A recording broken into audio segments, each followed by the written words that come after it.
ನಮಸ್ಕಾರ ಭಾವಚೇತನಗಳೇ, ನಾನು ನಿಮ್ಮ ಜೀವ. ಇದು ಟೀಮ್ ಜೇನುಗೂಡು, ಬದುಕು ಕಟ್ಟುವವರ ಇಲ್ಲಿ ನೋಡು.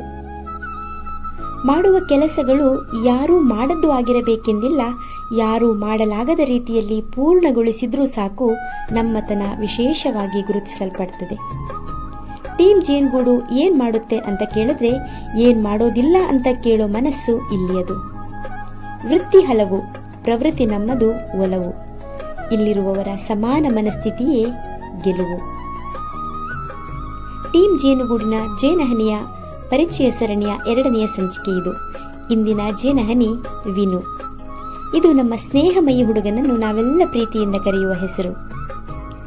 ಕಡಂಬಾರ್ನ ಭಂಡಾರ ಮನೆಯಲ್ಲಿ ದೈವದ ಪಾತ್ರೆಯಾಗಿದ್ದ ಬಾಬು ಪೂಜಾರಿಯವರ ಪತ್ನಿ ವಾರಿಜ ಅವರಿಗೆ 5 ಮಕ್ಕಳು ಜನಿಸಿದ ನಂತರ 6ನೆಯ ಬಾರಿ ಗರ್ಭವತಿಯಾದಾಗ ದಿನಾಂಕ 1/4/1989 ಒಂದು ಗಂಡು ಮಗುವಿನ ಅಳುವ ಸದ್ದಿನೊಂದಿಗೆ ಆ ಮನೆಯಲ್ಲಿ ಬೆಳಕು ಮತ್ತೆ ಹಚ್ಚಿಕೊಳ್ತದೆ.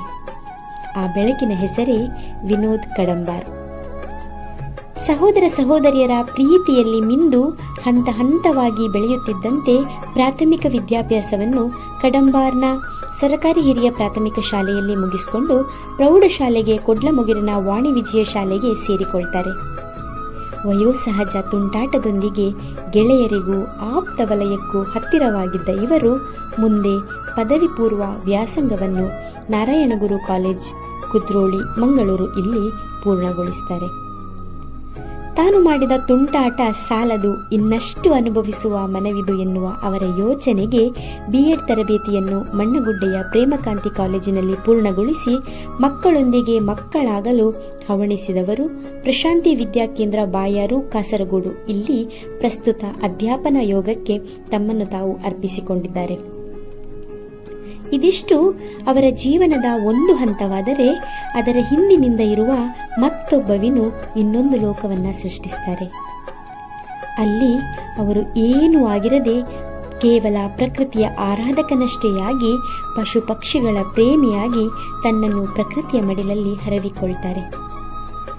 ಮೊಬೈಲ್ ಅಥವಾ ಕೆಮರಾ ಇವರ ಸಂಗಾತಿ ಆಯ್ತೆಂದರೆ ಪ್ರಕೃತಿ ವೈಶಿಷ್ಟ್ಯವನ್ನು ಅದರೊಳಗೆ ಸೆರೆ ಹಿಡಿದು ಹಬ್ಬ ಆಚರಿಸುವವರು ಇವರು. ಇದಲ್ಲದೆ ನಿರೂಪಣೆಯಲ್ಲಿ, ಕಾರ್ಯಕ್ರಮದಲ್ಲಿ, ಚಿತ್ರ ಮಾಧ್ಯಮದಲ್ಲಿ ತಮ್ಮ ಆಕರ್ಷಕ ನುಡಿಯಿಂದ ಕೇಳುಗನನ್ನು ಉಲ್ಲಸಿತಗೊಳಿಸುತ್ತಾರೆ. ವಿಡಿಯೋ ಎಡಿಟಿಂಗ್ ಕೂಡ ಆಸಕ್ತ ವಿಷಯವಾಗಿದ್ದು, ಇದೀಗ ಅದರೆಡೆಗೂ ತನ್ನ ಕರಚಾಚಿ ಸೆಳೆದವರಿವರು. ಇವರ ಉತ್ಸಾಹ ಆ ಪ್ರಕೃತಿಗಿಂತಲೂ ಅದಮ್ಯವಾಗಲಿ, ಅನುದಿನ ಅನುರಣವಾಗಲಿ ಅನ್ನೋ ಆಶಯ ನಮ್ಮ ಟೀಮ್ ಜೇನುಗೂಡಿನದ್ದು. ನಿಮ್ಮ ಹಾರೈಕೆ, ತುಂಬು ಪ್ರೀತಿಯು ನಮ್ಮ ವಿನೋದ್ ಮೇಲಿರಲಿ. ಧನ್ಯವಾದಗಳು.